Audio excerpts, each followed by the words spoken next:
Now we are on the last panel discussion. I would like to invite Your Excellency Professor Shandre Mugan, Thangavelu of the Professor of the Sunway University and Adelaide University and advisor to the Ministry of Commerce, to be the moderator of panel discussion on Cambodian economy. Please, Excellency, the floor is yours. Welcome. Let me introduce the panel. This last session will be a very informal session, but we will have some presentation, and we will have two policymakers. That is His Excellency Sim Sok King, the Chief Negotiator for RCEP, and also Chief Negotiator for several FTAs. And he's a very prominent trade policy person, not only in Cambodia, but regionally is quite known with other policymakers themselves. And the second speaker is His Excellency Chan Supiap from Ministry of Economy and Finance. I've known both of them for some time, and Excellency Supiap was also participated as a one of the co-chief negotiators coming from Ministry of Economy and Finance. As you know, Ministry of Commerce took the lead, I think, but Ministry of Economy and Finance is equally important to manage the trade in goods, the revenue part, and also try to manage the investment part of the negotiation. And we also want to manage our informal discussion or some semi-informal discussion with a business person, and his name is His Excellency Meng Nimol. Is the Deputy Director General of Cambodian Chamber of Commerce. And he's extensively a very strong entrepreneur, and he has worked on business communities and enhancing business community themselves. And he has been involved in this business public-private partnership dimension for many, many years. So he comes with a vast amount of experience representing the business. So the informal structure we set up is to create a complementary effect within what policymakers think when they do their negotiation, and what the businesses want in terms of the free trade agreement. So be very free to ask questions, and we will have presentations, but we will set up a framework where our objective, I hope our objective end of the day is to make sure that the free trade agreement, like a mega free trade agreement like RCEP, has a lot of traction, a lot of impact on the businesses as well as the people. That's where I hope this free trade agreement actually lands. The other important component that we might end up discussing is the future, the structural transformation a country like Cambodia needs to move to the next stage of growth. With that, let me call upon His Excellency, the Chief Negotiator of RCEP, and His Excellency from Ministry of Commerce, Excellency Sim Sok King, Excellency Chan Supiap, and Excellency Meng Nimol.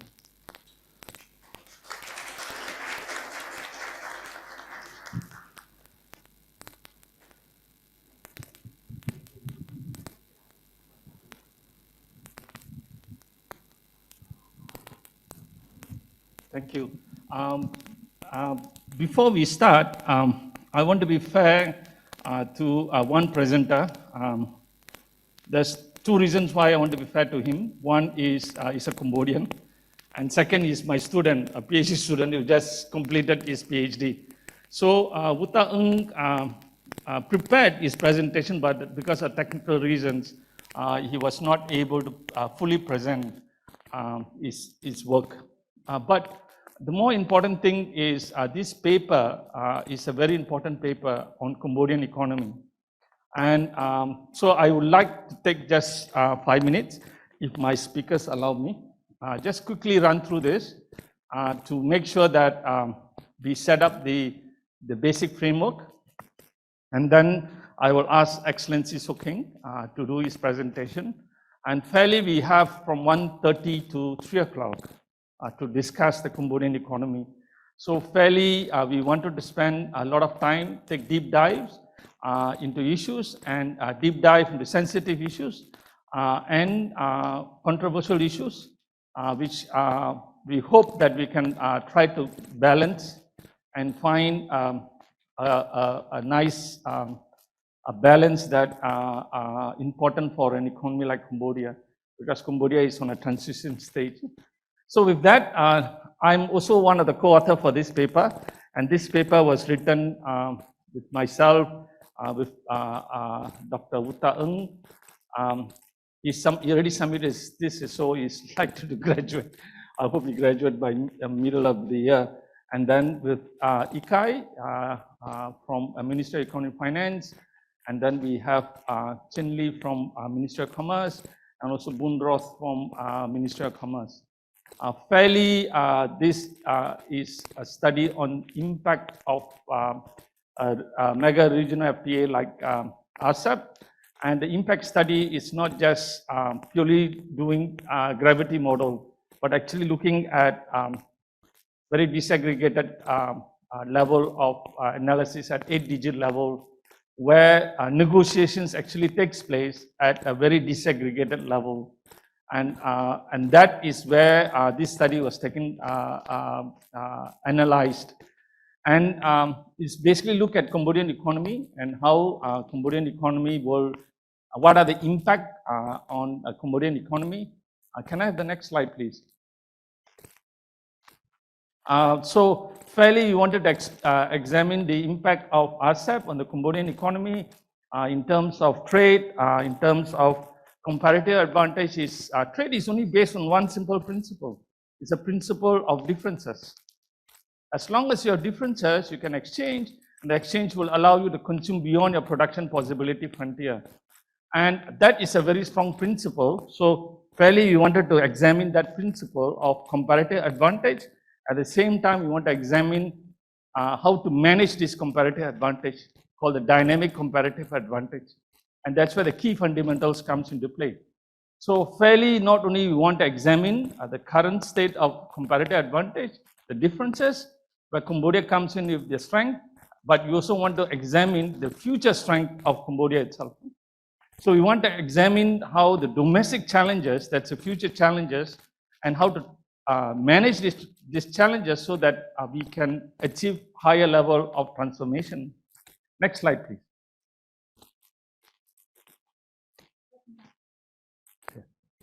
Okay, so fairly quickly at this presentation, I will leave out to the speakers to actually set the stage, but quickly I'll run through some of the figures. Next slide, please.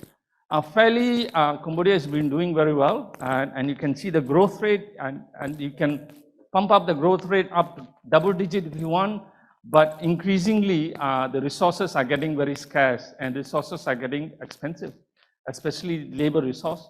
So you can see fairly there's some rebalancing that's occurring, and at the same time, Cambodia also transforming itself through the market itself.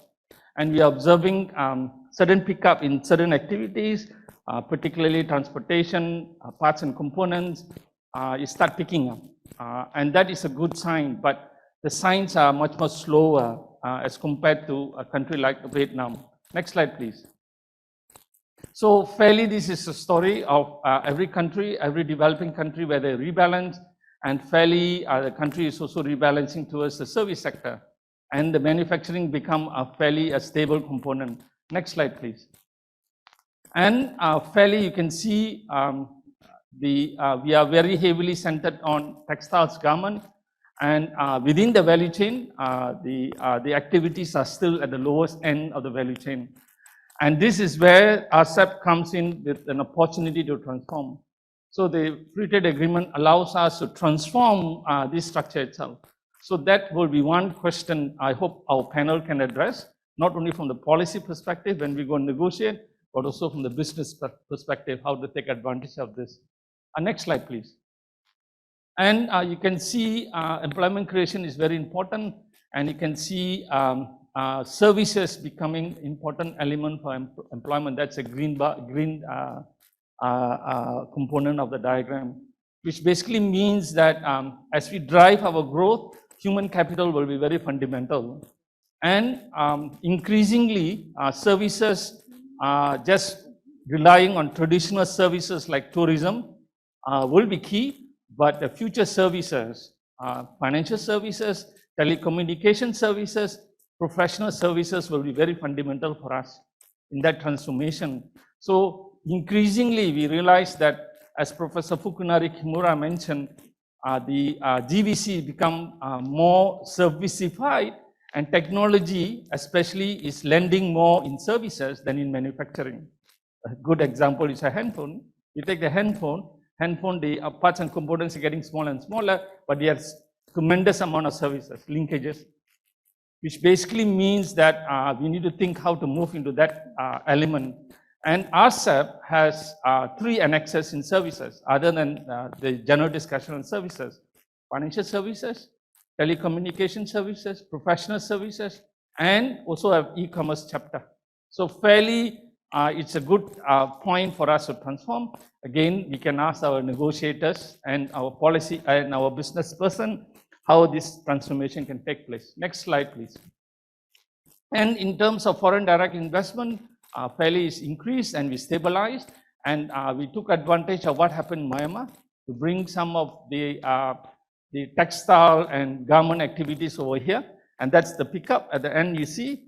But interestingly, this is not sustainable because that kind of activity is very footloose.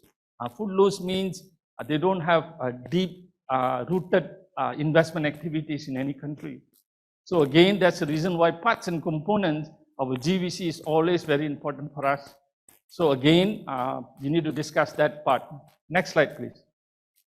So fairly, the team, together myself, we studied the potential of Cambodia, and some of this discussion, Excellency Sokeng will discuss. And fairly, we realized that there are strong potential for Cambodia. The reason is there is a lot of catching up phase that still exists. Fairly, you look at Cambodia, there are only 3 growth poles you have. One from Phnom Penh, Kanda, the other one is Siem Reap, and the other one is our port, the Sinovan. So these are the 3 growth poles we have. So you triangulate them, fairly you still have 60% of the land have to be released for growth itself. So when you do a potential level study, you're looking not only at that growth pole, but you're looking at the whole country where the returns are going to come. So which basically means that Cambodia, the leapfrogging effect is going to be very, very strong for Cambodia. So what is my evidence? The evidence is clearly reflected by Professor Ita Khorasan's simulation, where Cambodia and Laos tend to pick up a lot from RCEP itself. That's where there's huge potential that exists. Can go up to 6% on the baseline. So what does that mean? It means that, let's say I take a baseline of 2019, 5% growth, I can generate an extra 6% growth from the potential that exists if I'm able to undertake deep structural reform itself. That's the scenario 4. So next slide, please. So I will not go through this. I will just summarize like what Dr. Uta was trying to summarize. Unfortunately, not able to show. Next slide, please.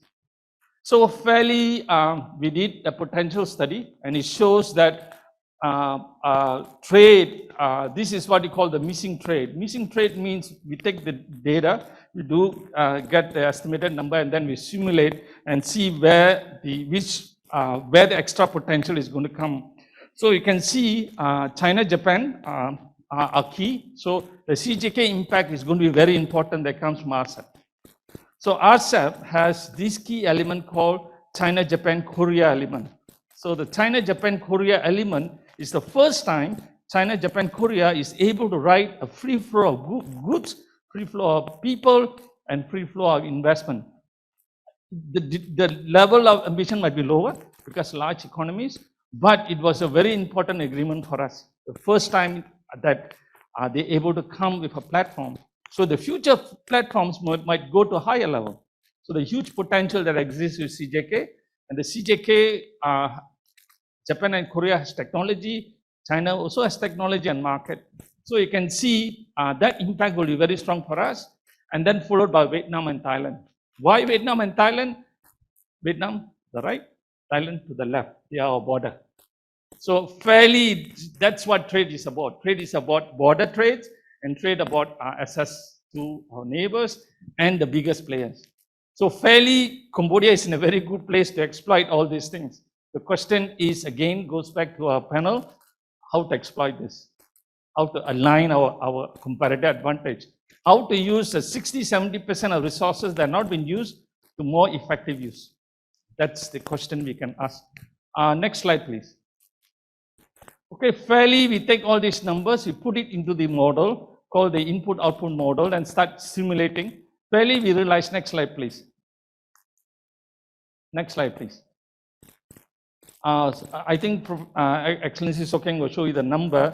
So we can go from the range of 9% to 18% export growth. And then when you put in the model, we can generate around 2 to 4% GDP growth. And there's, we can, at a higher range, we can go up to 500,000 jobs if you want. And there's also deep discussion of our revenue base. Trade, when you liberalize, you move your revenue from the border to the domestic economy. And the domestic economy has more stronger multiplier impact and more efficient to collect the tax because of the corporate tax and the income tax. This is what you call the multiplier impact. And that impact shows that even our revenue base can increase with liberalization itself at the gross. Gross means you haven't accounted for the border tariff reduction which you have done. So when you liberalize, there is a natural transition for any country to move towards the within border trade activities, within border revenue activities itself. This is called a revenue transformation model. So fairly, I will stop here because any other recommendations, the book is there, and the book is, you can download from the website, and then fairly you can look at the recommendations, and fairly from the recommendations, you can ask our panel, what do you think of the recommendations? Or even Wuta is still online. We still can ask Wuta, and some of my colleagues who wrote the paper are still here. We still can ask them. So thank you for your patience. And I thought this paper is very fundamental for us to set the stage to understand the impact on Cambodia itself. So with that presentation, I would like to ask Excellency Sokeng to give us his take of the negotiation.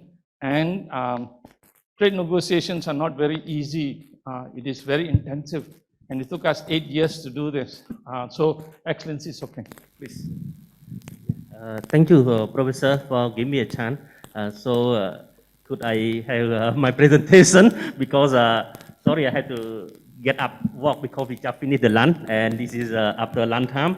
Maybe fell asleep, so it should be a better walk. So you can pass it to me better. So don't make him busy with me. So I just handle by myself in here. So okay, 1 second. Okay. So now I just make a very simple. In fact, my slide is not deep down like Professor who make a very deep analysis. I just make it very simple, like a lay slide for lay people who are able, easy to understand. So starting with this one.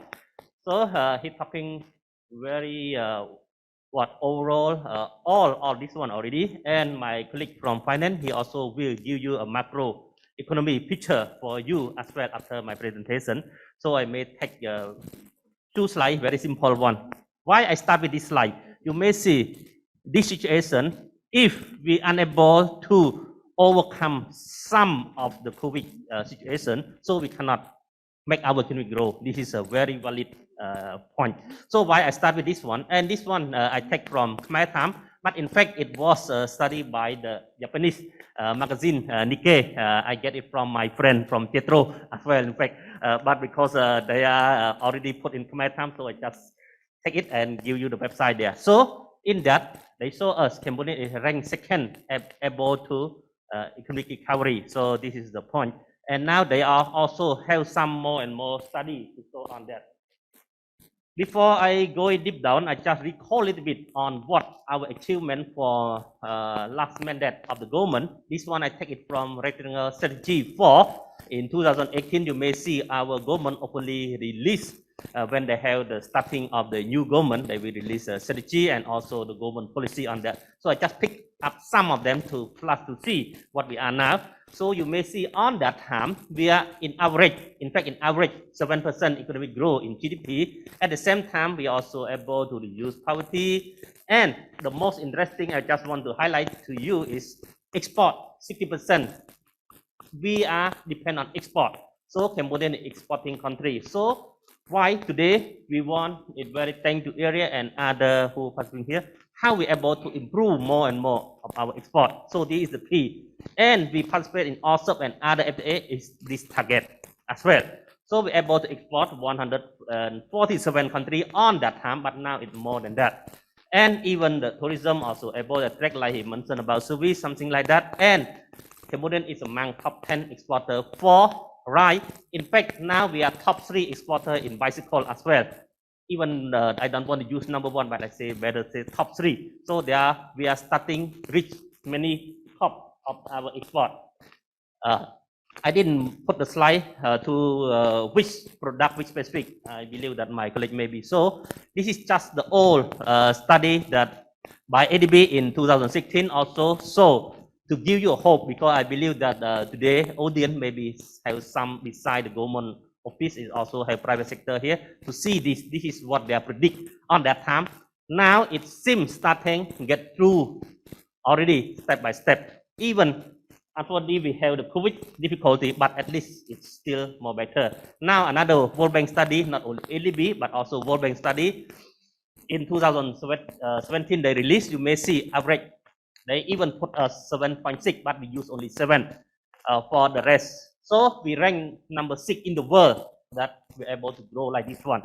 So this is just general information.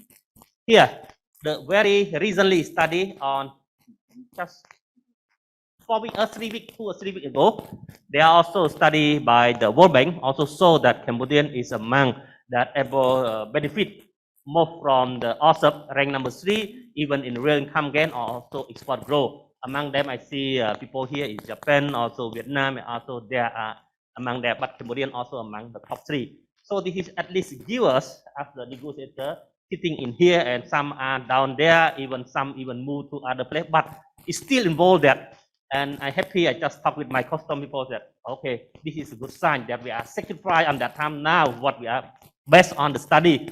Now, today on is not based on study. Today on is for the real action. So why we bring the private sector here to make them real action? It means utilize.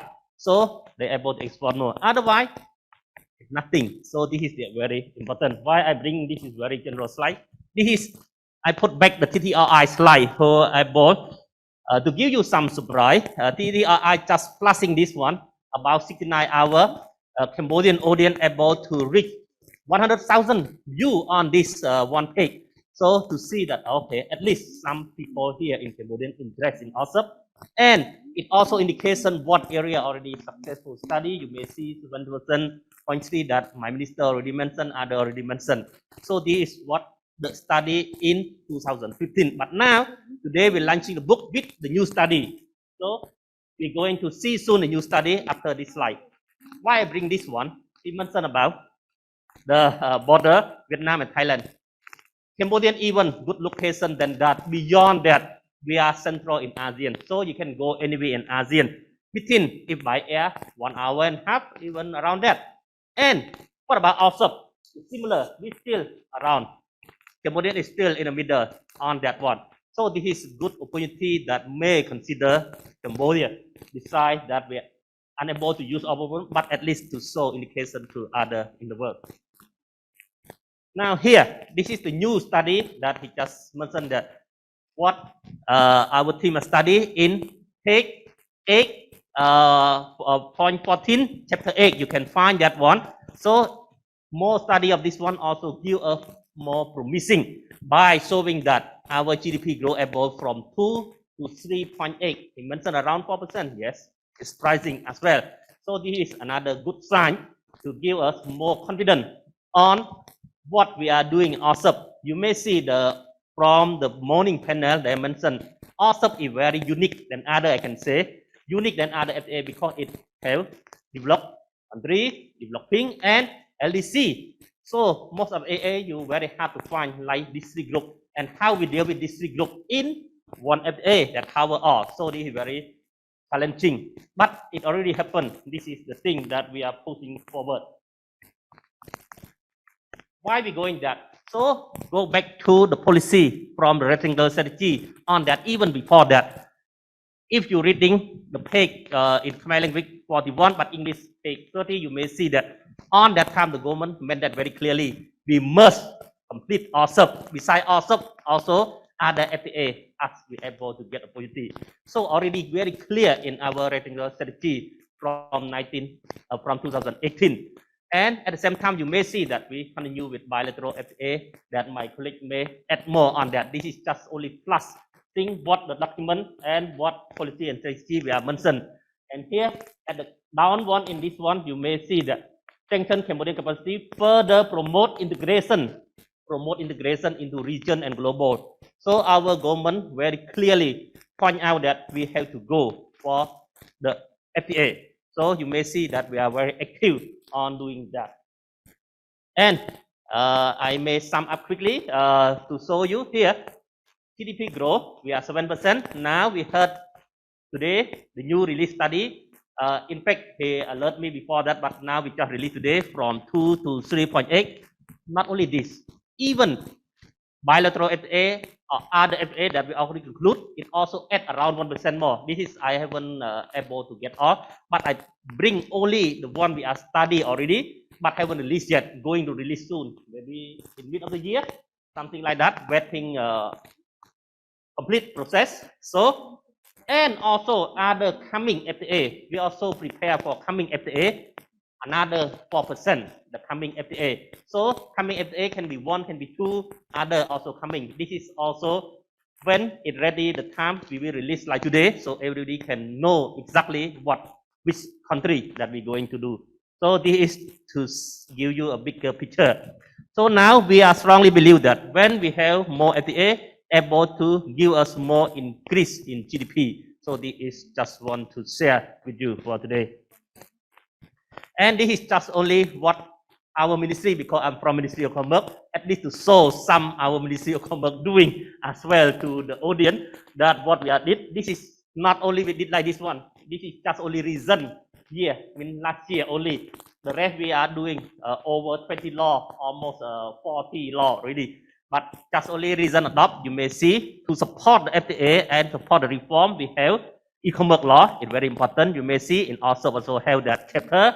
And even in some bilateral FTA, recently also have some even not fully chapter, but at least some part, some place mentioned about e-commerce as well, consumer protection, competition, and we are drafting even rule within to make it more clear from that one. And my friend, my colleague here also join me who are drafting this law, food safety, and also trade secret and information to accommodate the request from the private sector. Some private sector, some investor used to complain that, oh, Cambodian IP still have a lot of things, but missing trade secret and control. So now we are doing that to give them more confidence, because they say if have all this one, they will strongly confident come to invest. Now we're doing what the key investor that we're thinking come to Cambodian. So this is the thing.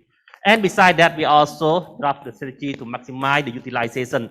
This is very important. If without utilization, FTA is not good enough. So we have to do that. So it's coming soon, the publication, the book on that one. At the same time, you may see my colleague will present soon. December last year, Deputy Prime Minister also releasing on behalf of Prime Minister on the strategy framework, the economic recovery. This is spell out all the things that back to us, like rule of origin or other law that we should adopt to be doing as well. Now, I just want to show what our action are doing already. For example, like CO certificate origin automation, including RCEP already there. They also can apply via online. So anybody who are interested, they can go online, application there, and they can pay there, and they can print their certificate origin by themselves. So this is just a quick show. It's not CO time, but it's just only show you. And we already issue, and you may see the sign now, even no need to management, top management level, just only the director or even director department or director general department, general directorate also can able to sign the certificate origin. So this is in case they need a physical one. We already issue that, and the good already shipping in the 3rd February already. This is the thing just want to share with you, because some of other also asking, especially to me and my colleague, do Cambodia ready to that one? Yes, we say we are ready for a long time, because among the country that already ratified that effect on 1st January, they say no, they have ready, they wait until April, even some maybe May or other, but Cambodian we are ready, even online, not just only paper, just want to say like that. This is the investment part. I may not going deep down, just only to show you that investment, very important, strongly contribution, as Professor already mentioned, over 20% growth, over from 20% able to get. So why I just want to show that the investment in RCEP is very unique. They have more predictable and strong platform, and even they have contact point. Each country have contact point there. And I want to link this with our new investment law. Our new investment law, the investor even more and more confident, because we are able to give more predict and also transparent. So this is the thing that they come, they can see ahead. Okay, so not change every hour. This is what we want to say like that. I may point out like this one. Maybe not time yet, Professor. Just want to quick show you. This is the slide that I borrowed from my friend from CDC that they used to sell with some Chamber of Commerce, and some already here maybe see this slide. Just want to see 20 working days. You can get it. You have barcode, you have system, everything is online that you can tracking the information. This is just only to show incentive that we want to invest. Why I show this slide? I want to show only one. Now we're talking a lot about green. We also strongly support if you investment in the green energy, anything that is green, you're able to get very high incentive on that one. Here, this is the environment guarantee. No discrimination, no nationalization, no free of transfer, and the most important, we have the provision related to aftercare service for investment. So you invest in anything happen, you can go to CDC one-stop service, able to provide you even further. So I may come to the end, but the point like my minister mentioned in opening remark, Cambodian want here, our vision want to high income country by 2050. Even those we have COVID issue, but we will try the best. So the way that able to go there, FTA or RCEP is one of them. It's not really exactly the whole everything, but it is one of them. And other reform, all the ministry in the government already action there, and economic finance going to show you soon that how we are doing more on that. I may end up here, Professor, and I pass back to you. Thank you.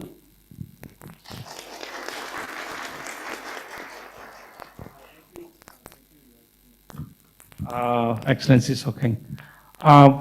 There is some key elements here. When we write a free trade agreement, when we negotiate, and then when we seek ratification, actually the ratification means we need to seek the businesses for their support. So it takes time.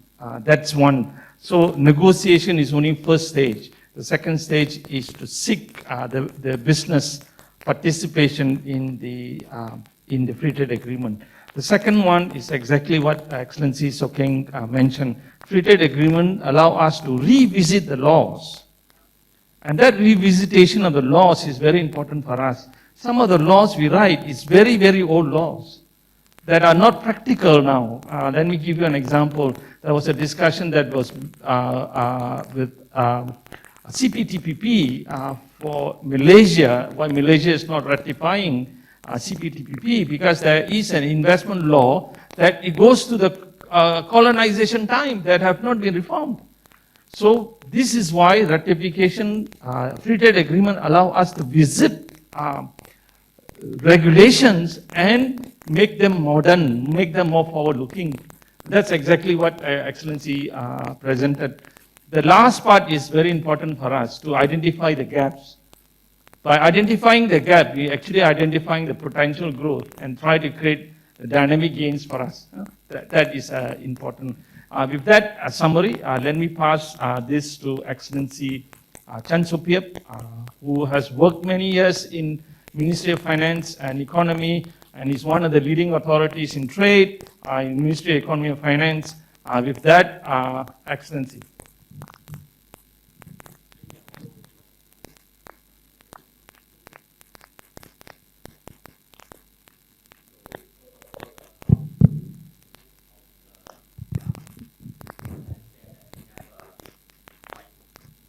Reasonable distance from each other. The sanitary measures are, respected. First of all, good afternoon, ladies and gentlemen, excellencies. And I also need to thank Dr. Shandre for his flowery introduction of myself. I'm not that good. First of all, I'm just lucky to be assigned to lead the what also called the trade in goods negotiation, representing Cambodia in various trade agreement, negotiation. That is also a career, building, and it's quite enriching. That's what I can tell you. So let the technical team put up my presentation. So I always say that it is very extremely hard to talk after somebody who care about details, especially Ranji Suking. In his slides presentation, is already rich and also, too much details, numerical, figures. And I also appreciate the morning speakers as well as distinguished researchers who present about the importance of RCEP in the regional and also the global economic setting. So my slide presentation would not, have something that going too much into detail. And I hope that it would be complementary to what have been said since morning, as well as what Excellency Soking has pointed out. So next slide, please. The presentation will be, surrounded by three dimensions, because nowadays we cannot talk about economy without mentioning about the impact of COVID-19, and we need to live with it. So Cambodia's economic performance, I will go through what is the economic performance of our country in the recent year, coming up with what we need to face and what the government as well as the economy need to cope with in the next few years from now on to be able to rebuild our economy back to what we have been experiencing. And the world have acknowledged that Cambodia was one among the fastest growing economy of after the weekdays decades ago. And I will end up to talk about RCEP implementation, not too much into, again, numerical figures and details. I will focus mainly on the policy discussion. So next slide, please. So the first part, we all know that, my personal experience was that I start my public career when Cambodia was stepping out from the dark day, and also what we call is the rebuilding of the economy. Most of you could probably remember that in the late 90s and in the the years of 2000, even Cambodia experienced the two-digit growth, more than 10%, and then we throw down to the standard economic growth, which is one digit, but it's up to 6, 7, or 8% each year, up until the hit of the economic, by the COVID-19 in early 2000. So we can see from this slide presentation that up until 2019, we still experience that growth. 7.5 is not nothing. For a small country like Cambodia, from 6% up to 9, beyond two-digit level, it is already considered high. So we, perform very well, not only in the ASEAN setting, but also in the regional, grouping and beyond in the, the whole world ranking. We were so okay. I can use the layman term. So we can see that besides the external uncertainties before the COVID hit, U.S.-China trade war come with the protectionism, the former U.S. administration, everybody experienced that. The daily, economic agents, the daily layman can also experience, the hit of this, new trend of protectionism. And also geographical rivalry. The superpower coming in and out of the region, the politics. When we talk about economy, we cannot neglect the, politics. And it also gave us a hard time, but then we still can maintain 7.1% of growth in 2019. And also the Brexit is also important. Why? Just because there was two things. Cambodia, you all understand that we experienced that treatment, the partial withdrawal of the so-called EBA. But then the UK was also in the EU. When the UK exit from the the grouping, the EU setting, we also need to see what were the part of our export to the UK were in the picture, so that we need to recalculate. We need to readjust the trade relations with EU and with the UK per se. So I will reserve this point to my later slides in this presentation to go into detail of the UK. I mean the trade relation between Cambodia and the UK. So the internal challenges before that, please go back to the slide. Among the many challenges, I point out only two. Slow economic diversification. It has been there for years. So we always say that Cambodia focuses too much only on some subsectors. But what can we do beyond that? Because throughout the economic life cycle, there's a lot of issues that need time to address. So economic diversification, a lot of economic study says that we focus too much on something, garment, for example. But now, if we want to change out from garment to go beyond that to a more value-added, value chain subsector, what can we do? It comes again about the policy, direction, and also implementation and reform. I will come with that in the next slide. So the limited competitiveness as well. Many, economic factors and also agents rarely come from within. We rely heavily in the year that we started our reforms in the early 90s up until the end of 2000. Economic factors and agents mostly came from abroad. So competitiveness, we need to reform from within.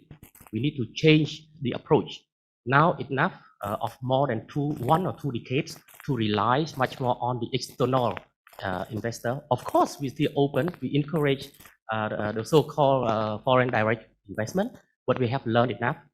I think that new generation up until now, we need to trigger our domestic investment and then diversify our own economy and business model. And Dr. Shandre and also Excellency Sukain pointed out that why we put more important in the domestic private sector. That's why the presence of the representative of the private sector is here with us in the panel today. So next slide, please. I am before. Again, I will go through very quickly various policy measures. Now I come to the qualitative narrative of the story. I don't go into details of the numbers. Of course, today is the opportunity and also the event of launching the book itself. Too much, details that the researchers and also policymakers look into detail, but these are the lists that we also need to think about. So I don't go point by point. Time is limited. I only pointed out that there's two. One is about the hard infrastructure like utility, electricity, roads, connectivity with cities that Dr. Shandre mentioned about. And other thing is about the soft infrastructure like human resource, trade facilitation, something about making people understand what they do and also what to upgrade from now until the next medium and long term. So the list you can go through by yourself. Number 5, please. Slide number 5. So going into 2000, we are now in 2002 just for the first quarter. We feel like 2020 was just a year ago. This is the important milestone of the economic, downturn everywhere in the world. The hit of the so-called COVID-19. I still remember I spent my time in early 2000 before the outbreak of this virus in Wuhan. I was in Beijing negotiating the first round of the Cambodia-China FTA. Coming back to Phnom Penh, and then 4 or 5 weeks after, China closed down their whole country.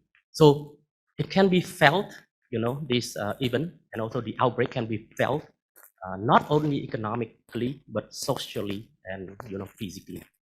So that's why I always mention that it's kind of a lifetime. It won't come, or it will not come, or it doesn't come, every day. It comes only by century time. So we need to cope, and we need to fight with it together. The crisis itself, as I mentioned, is not only economic but social and also other dimension of society in general. So it disrupts the production, not only within country, but also the linkage of trade, economic activities between nations.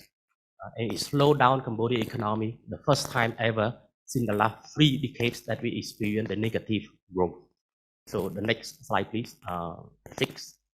So the performance again, within 1 year, only within 1 year, experiencing the negative growth, we could, with the help of the coming back of economic activities of the 4th quarter of last year, we experienced again the positive growth.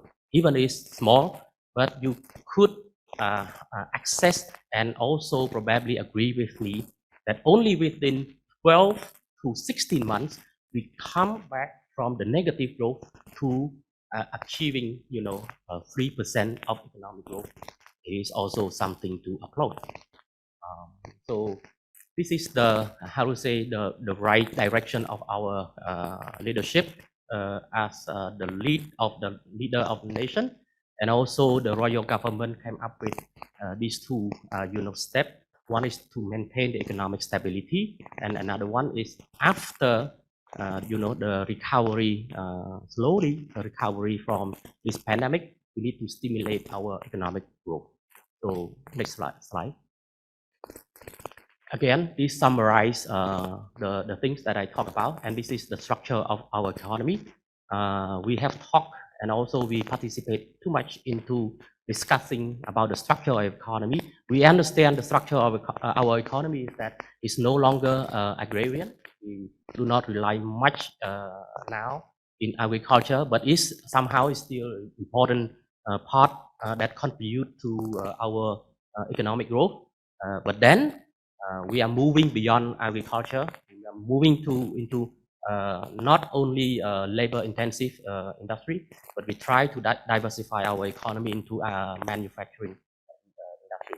And then two subsectors that have been hit quite strongly is the construction sector and the tourism sector.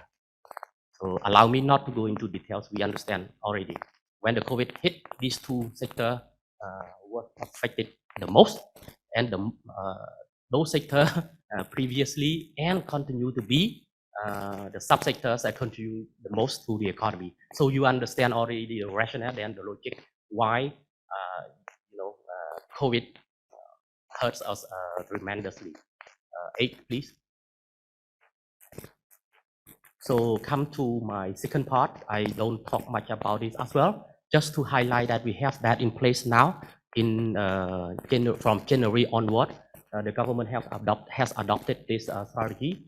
I mean, I can call it strategy or the policy plan, economic recovery in post-COVID-19. It has been, prepared for the whole year last year. Why it took too much time?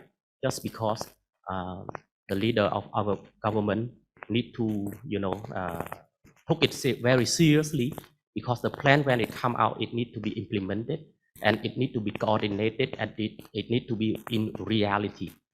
And it can be nowadays a living document as well. We need to readjust this plan. Number 9. So, of course, the leadership is the so-called committee that oversee the economic and also public finance policy, who serve as the the secretariat to advise the Prime Minister on the economic reforms. So they have been tasked to work on the plan, and the plan is already in place. I don't know why my colleague put up this picture, but my colleagues always want to show that we are in AMIA. Just, it's not joking, but then it's the reality. Number 10, please. The recovery as a whole centered into 3R. Number 1 is to recover from what we have been affected. We need to reform it and need to be resilient. So building a strong foundation, I already mentioned. The foundation is there, but then how to readjust it. The structure of the economy is very important. And then the reform itself, as I said, it need to rely on the hardware and also the soft part of, the things that we need to tackle in our social and economic aspects of the nation. Resilient, of course. The two former stage will help us be stronger. So if we can, there's a saying, if you can tackle the difficult things, the easy things, you can pass through very easy. So we need to be resilient after we, be fully recovered from the negative effects of COVID-19. 11. So the third part, as I said, I don't want to be something that is to be addition to what Excellency Sukeng have been said. We know the challenge, we know the issue of RCEP. India was no longer with RCEP, but they said that they will be ready anytime in the near future when they reassess their own domestic situation and will come back. RCEP again is one among the first mega FTA in the world. And Cambodia, just because we are in ASEAN, that's why we negotiate and then be a member of RCEP. Next slide. So this is a very infamous table. It tells everything. We compare something that are comparable, of course, but then this table shows that we get more than what our AFP, the beyond ASEAN trading partner, gives to Cambodia. But allow me, Professor Shandre and Excellency Sukeng, I tend to be somebody who disagree with the majority sometimes. It means that the figures tell us this story, these nice stories, but then the picture itself, we need to look into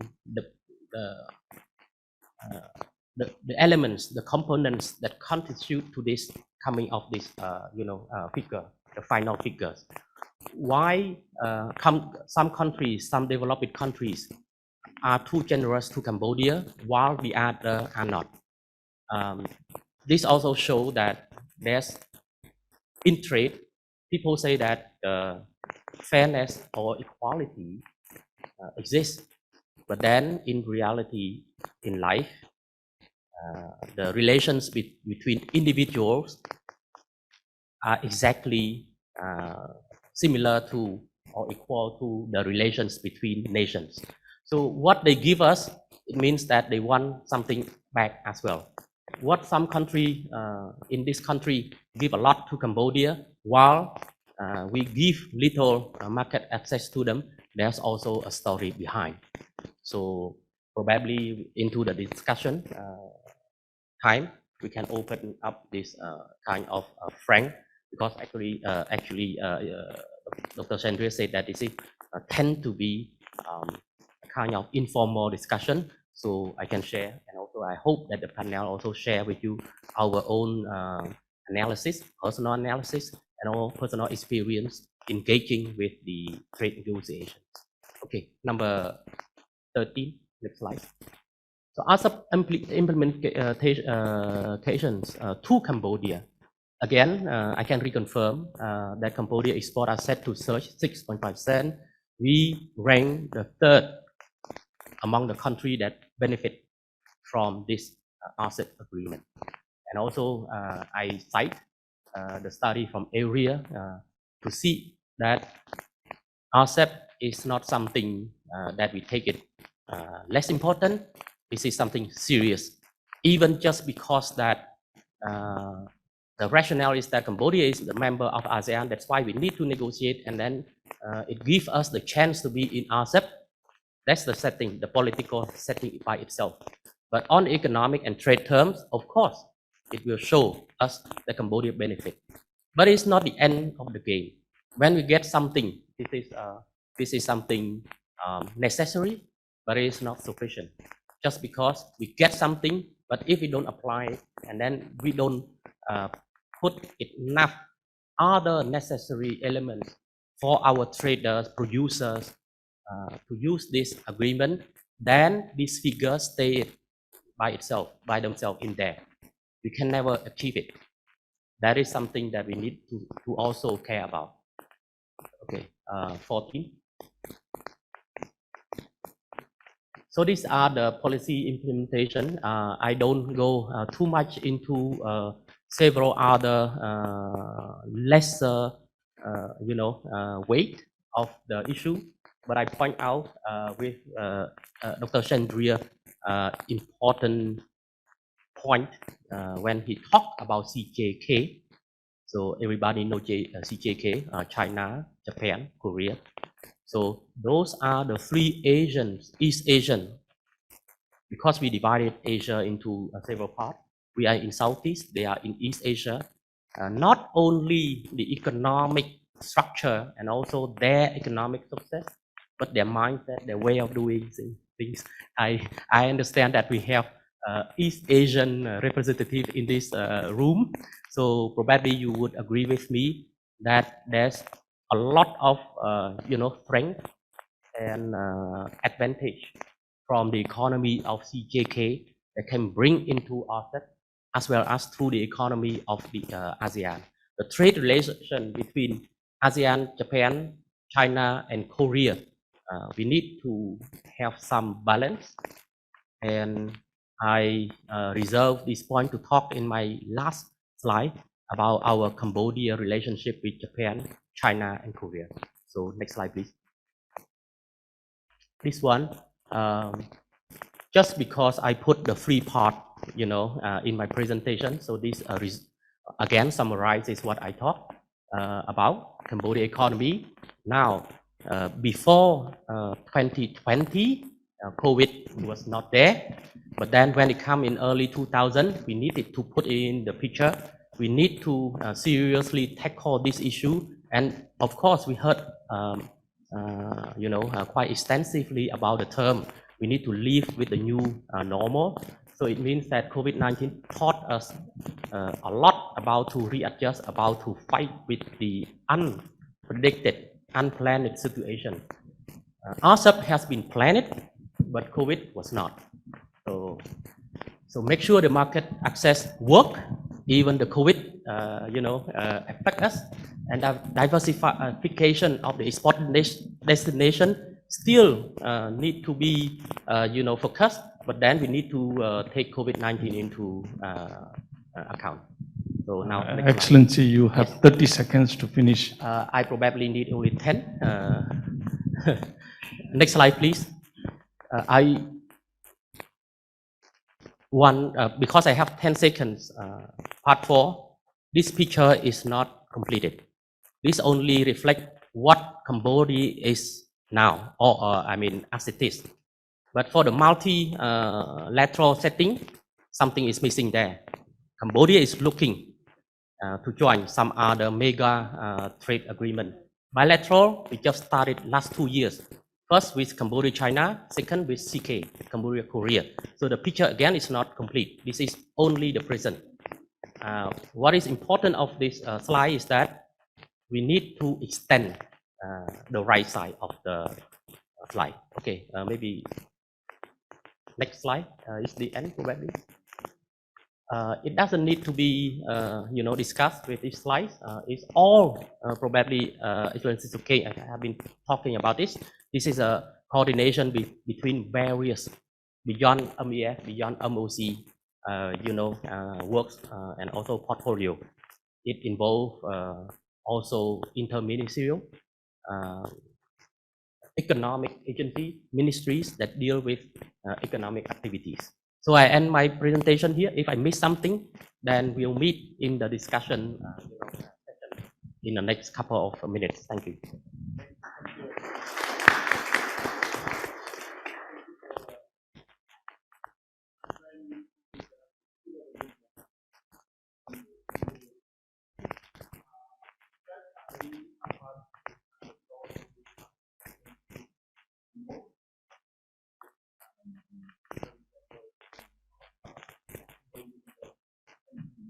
Thank you, Dr. Shandre, and also thank you, Excellency Sim Sokeng and Excellency Chairmanship, for sharing a very comprehensive information as well as the Cambodia economic performance as well as the also related. From the private sector viewpoint, we really appreciate all of the measures and all of the hard work done by the government, by the Ministry of Commerce and by the Ministry of Economy and Finance for the policy as well as the strategy that are set out on the right time and exactly to the point that the private sector can benefit.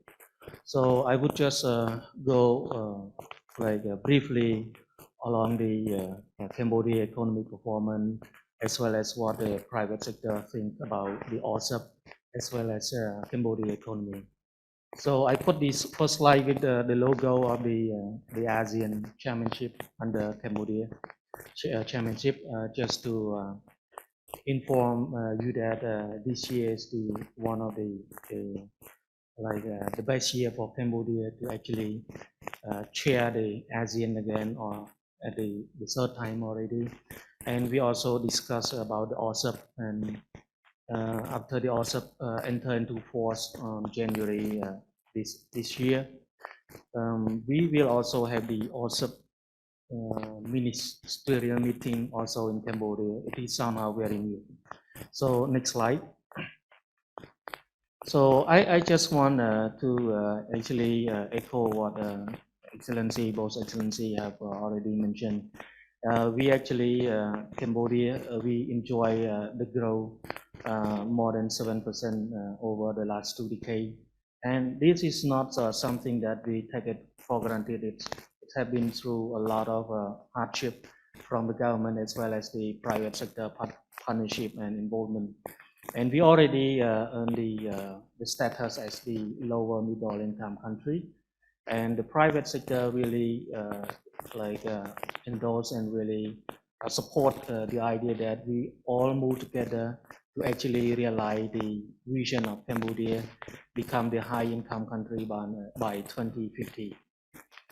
As you may know that all of these achievements, we actually enjoy it because of the peace and stability that bring by our leadership. and particularly by the win-win strategy from the Prime Minister. And all of us agree, and we come up with the slogan that we are thankful for the peace. So without peace, private sector, we could not invest in any long-term project at all. For Cambodia, although the economy somehow affected or impacted by the COVID-19, but however, we are one of the fastest recovery country in the region.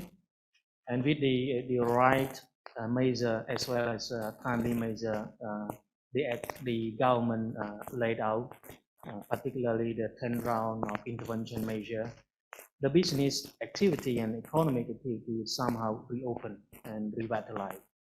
And with also the high vaccination rate and effective control measure against the COVID-19 spread, our business activity somehow gradually moved to the normal, because business as usual, business with the new normal. And with the reopen of the country and resume of the social economic activity, the private sector really congratulate and welcome all of this policy.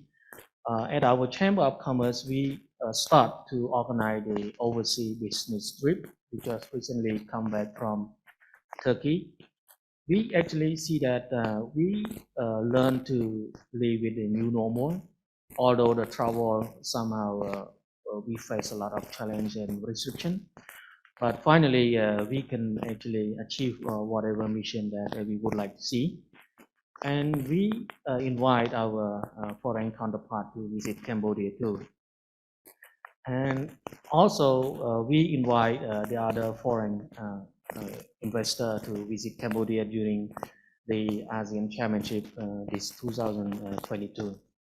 Next slide, please. So, as I mentioned earlier, although our economic somehow affected by the effect of the COVID-19, but at the manufacturing side or private sector side, we don't see any stoppage of the production. Although somehow disruption, but no stoppage, and no supply chain broken at all. We still continue the business as normal. With the ongoing infrastructure development, even during the COVID-19, the government focused on the infrastructure development, particularly in Siem Reap province as well as in Sihanoukville, when the economy slowed down because of the COVID-19 and because of other factors. The government take this time to actually improve the infrastructure. Right now, the government reopened the country, and it seems that it's ready to welcome the visitor as well as the investor from all over the world. And the government also upgrade the national road number 1, number 3, and number 48, as well as number 5, that could accommodate the fast moving for the logistic support to the private sector transportation. And this is very graceful for private sector that we would enjoy the benefit from this kind of development. The government also work on the finalization or completion of the expressway from Phnom Penh to Sihanoukville, and also the feasibility study from Phnom Penh to Bavan, and new international airport are under construction. The Phnom Penh International Airport as well as Siem Reap International Airport. So I think this is somehow that we as a private sector, we really thankful and grateful for this kind of development. Next slide. In addition to that, I think Cambodia ranked number 1 in the world in terms of government-private sector consultation. We have what we call a government-private sector forum that is chaired by the Prime Minister, and we have 13 working group cover most of the sector in Cambodia that collect all of the issues faced by the private sector and submit directly to the Prime Minister for final decision. And it is very useful and very effective. That all of the decision made during the meeting is equivalent to the Council of Ministers meeting. So this is one of the most effective way of solving the problem and issue faced by the private sector. Even during this COVID-19, all of the working group, they still meet together either virtually or physically to actually collect all of the issue and submit to the government for the resolution. Next slide. I think as what Excellency mentioned that construction and tourism really affected by the COVID-19, but other sector also really improve or really grow during the COVID-19. For example, agriculture, and we really grateful that the government really put the right measure, the right policy to actually provide support to those sectors that are affected by the COVID-19. Meanwhile, also provide enabling environment for the sector that is growing during the impact. Next slide. Next one. So I think these are the priority sector set by the government, and those are all of the current need by the private sector that we really need to upgrade it, and we really need the support from the government as well as other partners upgrade it to the next level. For example, like agro industry product, I think with the RCEP in place, we can actually link up the SME over here with the large firm abroad as well as a large firm, local large firm to actually upgrade them to the next level of supply chain. Next slide. So for the private sector viewpoint, we really welcome and congratulate the RCEP that come into force this early January 2022, and we look forward to actually see the ratification by the other ASEAN member states the sooner possible. And we really appreciate that Cambodia is among the first mover status that use RCEP as to export the shoe product to China. And I take this opportunity to appreciate and thank for the Ministry of Commerce who actually really take part and make hard effort to support the private sector to use this RCEP agreement for us to export to China. Next slide.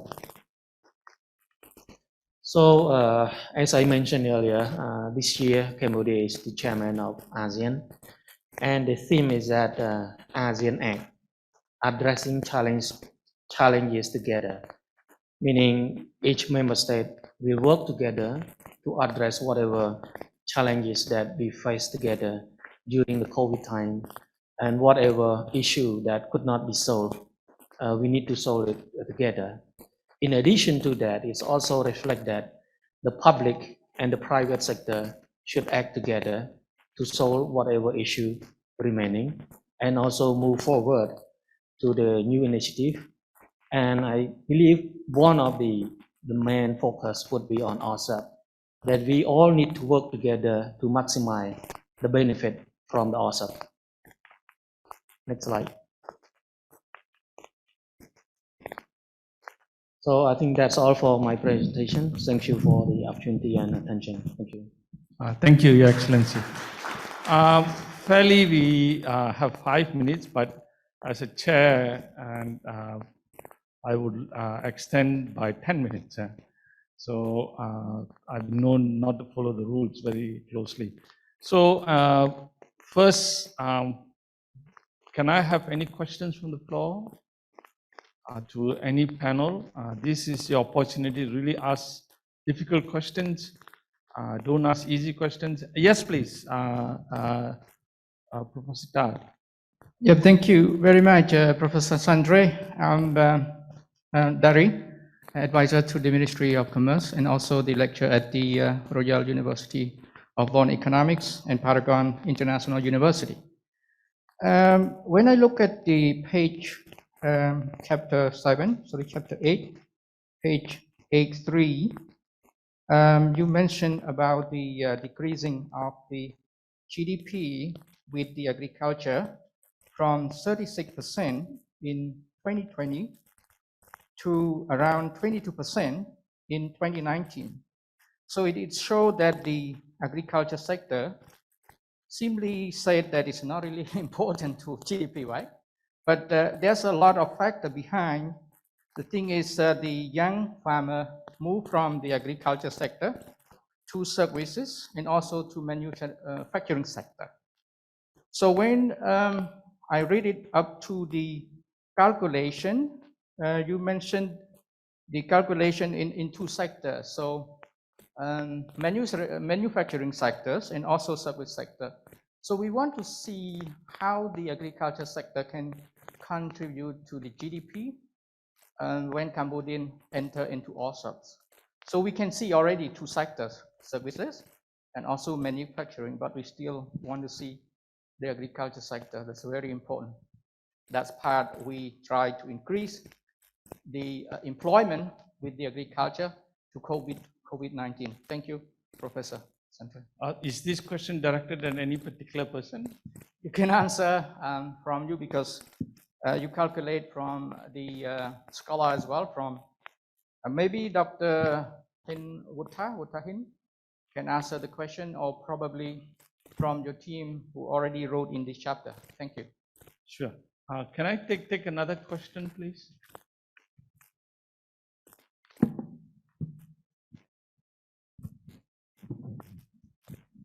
Any other question? Okay, quickly, let me try address that question. In any developing countries, agriculture is the weakest link in terms of trade. In terms of rural-urban setting, urban centers tend to grow faster, and urbanization drives and urban migration takes place. So when that happens, the highest return any country gets is in the urban centers when they do the trade.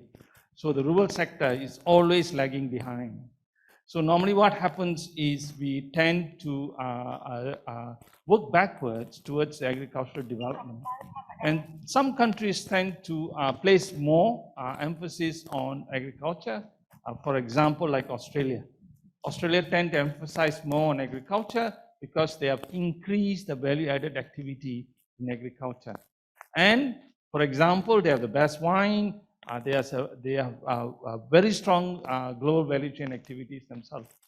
So when you look at Cambodia, it's not Cambodia doesn't have a strong agricultural sector. The problem is your agriculture sector is not linked to the market. So the distance from where the agriculture sector is to the market, you are too far away. You have not developed the service linkages. So agriculture sector has a very deep and broad service linkages. So Cambodia doesn't have that service linkages. So let me explain. You don't have branding, you don't have warehousing, you don't have dry ports, you don't have wet ports, you don't have those kind of elements for actually the agriculture sector to pick up. Whereas you compare yourself to your neighbor, Thailand and Vietnam, they have invested many years in the agricultural sector. And the level of the agricultural activity into agro-business is much more higher. That's where the value-added activities are. So the first stage is, if you ask me, you need to think our strategy how to create the service linkages. And the service linkages, the way I argue for agricultural development, it's not pushing agriculture sector to export activities. The most important part of agriculture sector is the relevance of the domestic economy. And that's a lesson we learned from COVID-19. The importance of food security become very fundamental for us. And without that dimension of putting more emphasis and understanding the importance of agriculture sector within our strategy itself, and particularly in terms of food security, you're not going to develop your agricultural sector. Because it will be dominated by your neighbor, because they really have a higher value-added activities and we open up. So fairly, Vietnam, I remember, when urbanization was taking place, they limit the land space that can be given for urbanization and protected agricultural growth. Because it's very fundamental because of food security. And they want to maintain their rice production. So this is where the key strategies that we need, and we need to bring this key strategy into our IDP and also rectangular strategy. And the value creation of agriculture, again, it's not export activity, it's actually the domestic economy. How city to city linkages and rural sector supporting higher sector is become very important for us. So you need to do the mapping of the GBC itself. So all these are key fundamentals that RCEP actually brought to us. It's not just RCEP, it's also when you study CKFTA or Cambodia, Korea FTA, you see the relevance of that. And that relevance is how to bring agriculture sector to domestic market and how to bring agriculture sector to the export market. So there must be a 2-stage or 3-stage iteration, if I can explain. That's the reason why the first iteration you see is always on manufacturing and services in trade. And then we start working on the agricultural sector. Excellency, please. Thank you, Professor, and thank you for a very good question. I just want to add compliment to what Professor just mentioned. He looking overview, just to let you know on the insight on what I believe that some of you may haven't read because it's over 140,000 something, a lot of page. But among them, when we negotiation, we place very important for agriculture. We request them even our agriculture still has some certain level, but we are required had already some of product even get zero. Here, thank to my friend, some of friend here, including can mention really to him, even Australia also willing open the agriculture market for Cambodia, even rice, mango or other, that one they open, so we can go to zero, including the new FTA, some new, even give, for example, like rubber. Some of you may hear when we debate in Senate, they ask, we get all, any rubber, the raw rubber or already making some modification or something, even zero, all of them. This is just one indication that we are pay very strong attention to agriculture. We understand that we are agriculture country. We have to do that. At least we are get some certain level readiness under the FTA already there. When the production go, just have already their market. This is just want to add like that. Thank you, Professor. And remember, agriculture to trade, it's no correspondence of one. That doesn't mean you liberalize immediately, jump to trade. Doesn't happen because you need the service linkages. But when you look at our study, you will see that Australia and New Zealand has a very high potential impact. That's a potential, means expected returns we can have. And that comes from the agricultural activities and resource and agricultural activities and service activities comes, and very heavy. If we can align ourselves, we can see capturing that potential. That is given in the chapter itself. Any other question? If not, yes, please. Please. Yes. Yes, please.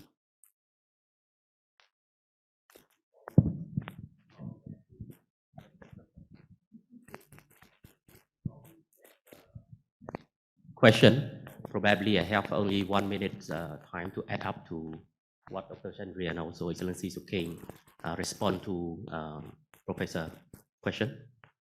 We need to approach this back to Economic 101, which is what is the structure of the economy, the contribution of agriculture, industry, services into our economy. It means that look throughout the history of mankind, countries develop and then it changed its structure. It means that the more the countries develop, the more we move away from agriculture. We move up to industry and services. You have heard about new economy. We have heard about knowledge economy. So we need to catch up with the trends. We have talked too much about moving from the low income country to middle income country and high income country. Excellency is a slideshow about our aim toward 2050. We want to be something that go beyond agrarian. I mentioned that we rely heavily, on agriculture.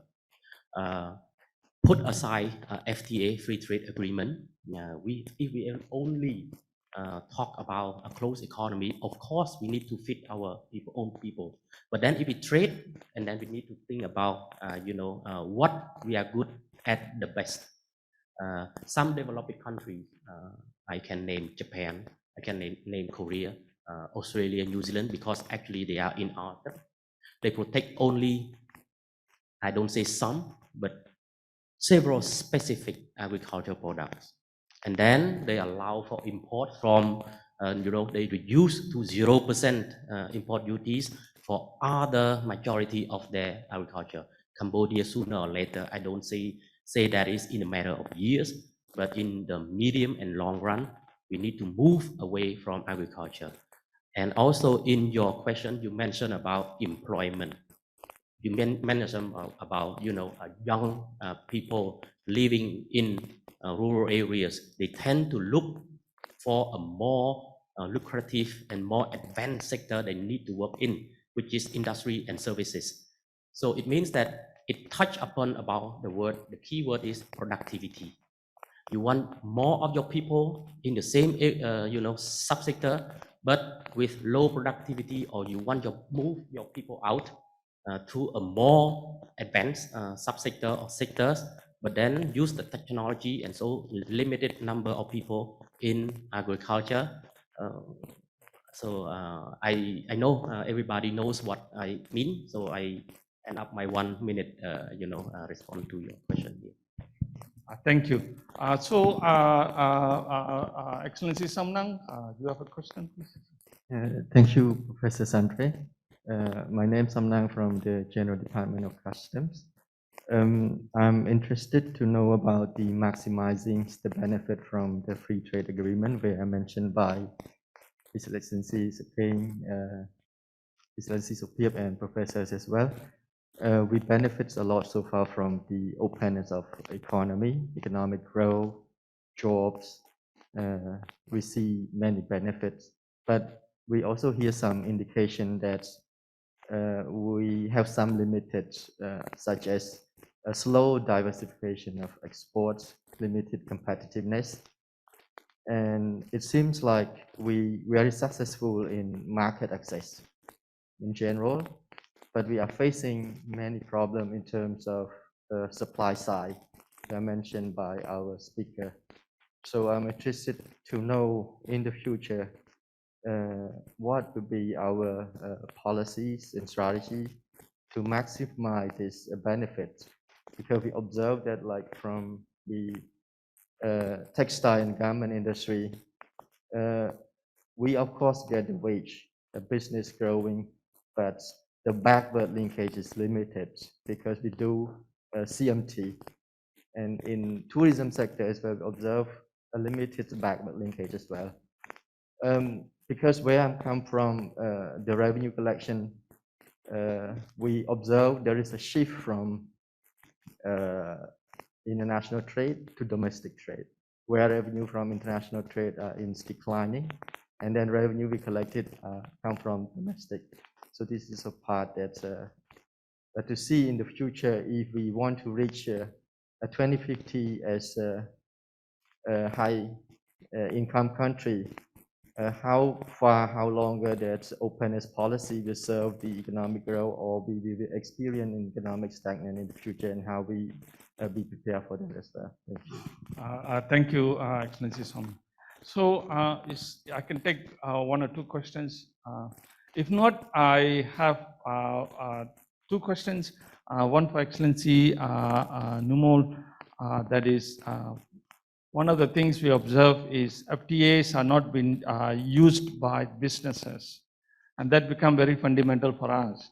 And as our preferential margins get diluted, get smaller and smaller, as we write more FTAs, we find that FTAs are not being, a preferential margin declines. So first to Excellency, how can we increase the utilization of FTAs? Then the second question I have is to both Excellencies. We write multilateral mega FTAs, but we also pursue bilateral FTAs. What is the strategy for that? Why do we need to write bilateral and then go and write a RCEP and then start writing a bilateral? And is this creating another spaghetti bowl effect? It's very fundamental for us. So Excellency, and then both Excellency, can address the maximization strategy we have. Thank you. Thank you, Professor. I think in order to maximize the RCEP agreement as well as other FTA agreement, we need to raise awareness among the private sector and particularly the company who would export their product overseas. So I would suggest that the ministry as well as the Cambodia Chamber of Commerce would work together to raise the awareness seminar as much as possible. That's one part. And another part is that the more technical of the RCEP or the FTA and the market under that agreement. How can the private sector actually prepare themselves in terms of the product standard, in terms of other requirement by the importing country? I think that's one of the event or the measure that we should jointly do together. And I just would like to inform you that at our private sector level, the East Asia Business Council that would comprise of all of the ASEAN plus the Japan, Korea, and China. We work closely together to actually raise up the awareness of the RCEP. Even before it come into force, we actually provide recommendation to the leadership of the ASEAN Plus about the expedition of the ratification. And after that, we also encourage India to actually join the RCEP. We are not sure what happened at the country, but we somehow also try to work closely with India part of the private sector to actually encourage them to join with RCEP. In addition to that, at that business council level, we also compile the RCEP book related to the policy, related to the custom and tariff, and we share among our private sector.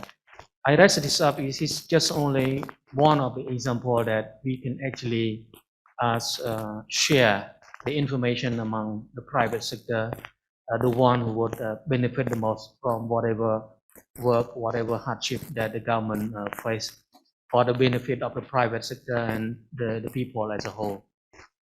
And for our Cambodia Chamber of Commerce, we welcome all of the support and welcome all of the joint event that we would be able to participate with the ministry as well as with the development partner to actually raise awareness, as well as we support in whatever way possible to maximize the benefit of the FTA. Thank you, Professor, and thank you. Very good question from Professor and also from Brother Samnang. Let's start with this one before we mention about utilization. Nothing high. He also here with me, and maybe some of our colleagues here also with me. Normally, we started consultation with private sector during our negotiation. Even before, a little bit before that, we also make consultation. So this is the point that when the agreement, when the FTA conclude, so they are the one who advise us is the one who using us, using that. So we list all, for example, like shoes, Cambodian shoes, Cambodian Footwear Association. We consult them and let on they request, okay, this all the tariff line that they wish to have for this particular FTA, for this one. So they putting, I request them, give me the line. If we don't give the line, it's very difficult. So we get all the line from them, later on we request, and later on, the result, we get all of them, get zero all of them. So, and we report back, so you are to be very happy, they are very happy now. For some, they are able to fully export to that specific country that we get all 0% for that they request. And besides that, my colleague just asking me during lunch, so do we have consultation with business association?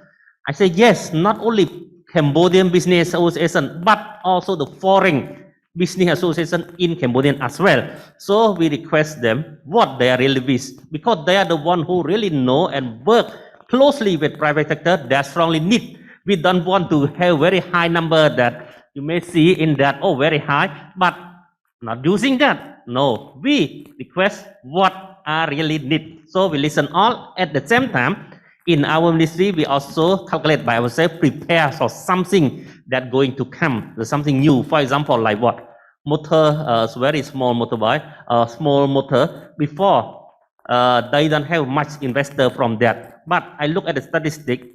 Now, immediately, the Japan company, they invest and increase, come not 10%, 20%, but over 200%, increasing from few years, just only among the 3 years we compare, we can see, oh, this is very potential. So we are request on that line as well. So this is just want to share back to Brother Samnang. So how we utilization, this is before we conclude FTA. Now, after we conclude FTA, we have to do more than that and even harder than that. We have to go back to tell them specific. For example, like next month, we cooperate with under the Australia, with the fund from Australia, we have Kava. We will be focused on agriculture. Because why I bring this example, because the professor over there asked about agriculture. So we will do agriculture for export to all sub-country. So we will tell them, okay, if you want export to all sub-country, country A, B, C, you have to do what? That, like some are mentioned about compliance, something like that. And to which product, that zero, all requirement, we will go in that packet. This is the second. The third point, for the government to say, like I mentioned, we have a group, a working group that utilization, that one lead by another Secretary of State, and we prepare all the documents which specifically require. His deputy are here with me here. He are one of moderator there as well. We have specific, very detailed, and very soon we will release this book, very thick book, over 100 pages, for specific product only. We not unable to do all, but about 10 or 20, something like that, first product, and later on we continue more. So this is the thing. And the last point, I heard from Nimol, it is very important, must, I use the word must cooperate, all business associations, not only CC, but other any that are, they may have some different specific interest and different criteria. For example, like rule region very far from product to product, very different, completely different. So my expert rule who are in negotiation here, he know very well. So, and now we use the product specific rule as well, PSR. So we have to go in the group like this one. So this is we have to do so. Now come back to Professor on why we need to have. So you know already, we unable to get all what we wish in RCEP, because RCEP is too many countries, and negotiation, they have some certain rule. If give to Cambodia, have to give to other as well. So other countries that dear every, especially like Australia, Japan, my Korea friend already somewhere, they say that, oh, I really willing to give you, but I cannot give you under RCEP, because if I give you under RCEP, it may be other something else. So they say, no, hold on. So I say, oh, good, if you like that, don't worry. So let's try the FTA. So we go to this specific product and go straight to that one and straight to zero, no need to on other. So this is just only one and two of that one point. I believe that I may keep some. He are better than me because he are also in charge of TRG. I only in charge in general one. So I may pass to Excellency Supriya. Thank you, Professor. Professor Fukunari Kimura is waiting to close. So you have 1 minute. Trade negotiation for 1 minute. So no worry, I have my watch on the table. 1 minute. My first degree was in law. I like history. So we need to be practical and to be logical. If Cambodia is not a member of ASEAN, it is hard for us to be in part of RCEP. We all understand that in early 2012, when Cambodia was the chair of ASEAN at that time, we announced this, the start of the negotiation of RCEP. After 8 years, we concluded, and now it become the reality. So again, if we are not member of ASEAN, we are not member, and we could not negotiate, be part of RCEP. That's one thing. Second thing, Cambodia engaged in WTO, as all of us know, as a pilot project for developing countries to join. I don't remember a couple of other countries, but Cambodia was one among. It tests us whether the poor country can play a credible and also beneficial trading partner in the WTO, setting. ATIGA, the ASEAN Trade in Goods Agreement. It was the first time Cambodia joined the trade agreement. In time when the FTA, the Free Trade Agreement, were the so-called proliferation, criticism. I mean, too many FTAs.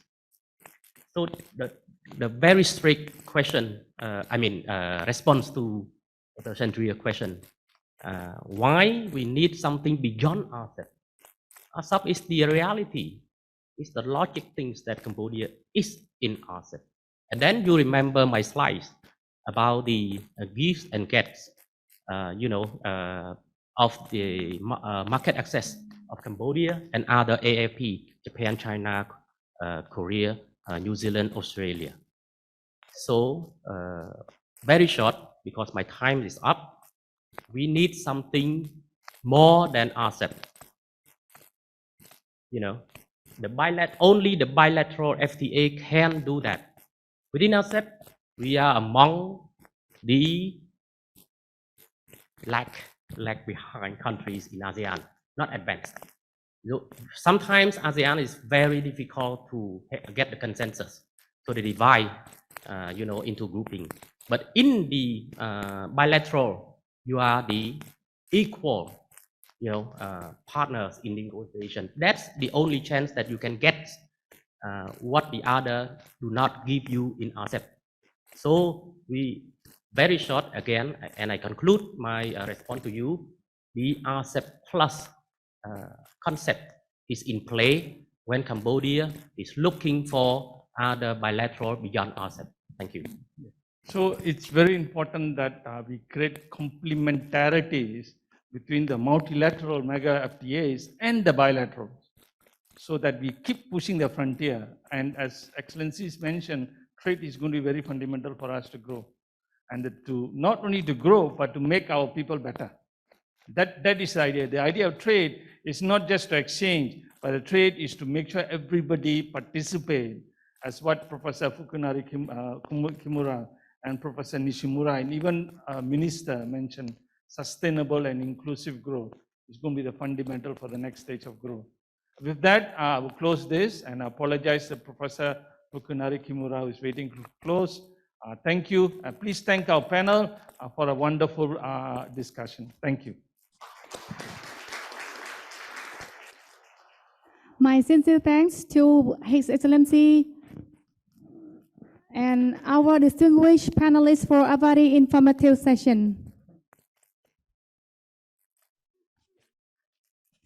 Your Excellencies, Lok Chung Teo, Lok Ang Nya, distinguished speakers, ladies and gentlemen, our panelists' discussion have now been concluded successfully, and I hope you have enjoyed this very important session today and have gained relevant information and knowledge from the panel discussions. Now, may I invite Professor Fukunari Kimura, Chief Economist, ERIA, and Keio University to deliver the closing remarks. Please, Professor. Thank you very much. It was a very significant and meaningful conference. Great to have the attendance of the minister and also a large number of Cambodian colleagues participated in that. Those are great.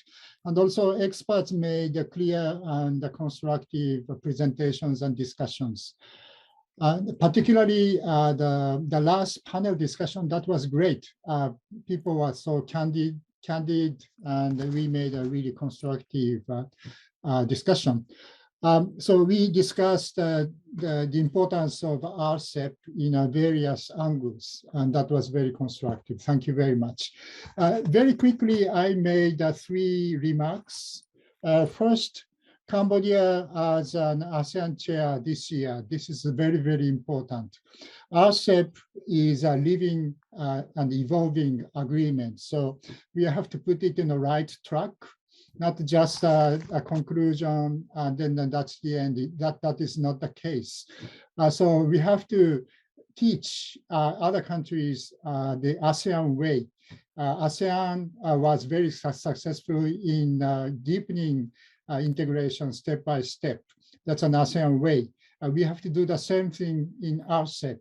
So the role of Cambodia as a chair is going to be very, very important. So hopefully we will go along on that. Second, so the world is worrying about the future of globalization.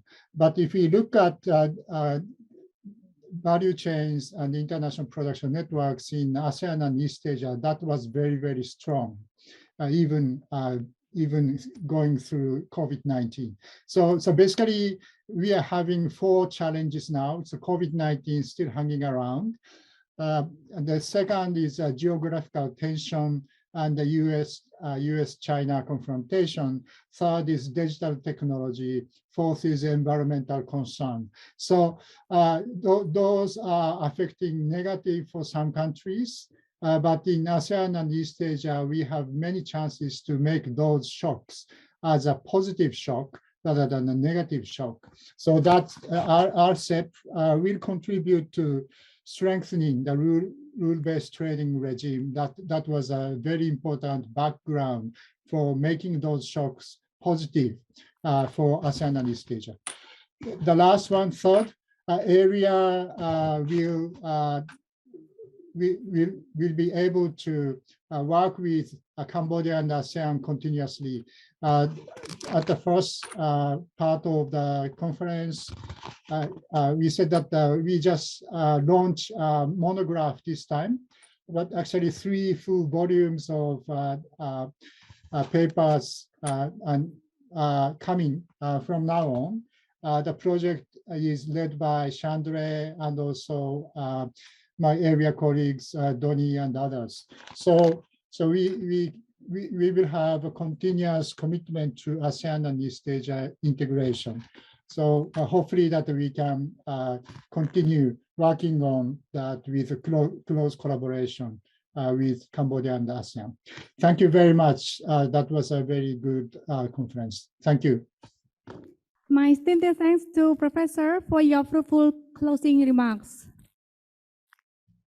Now the workshop is concluded, and on behalf of the organizing committee, I would like to express my sincere appreciations to Your Excellencies, Lok Chum Teo, Lok Ong Nya, ladies and gentlemen, for your active participation and taking your busy schedule to join the important workshop today. I would also like to wish you the best and have a pleasant remaining of day. Thank you once again.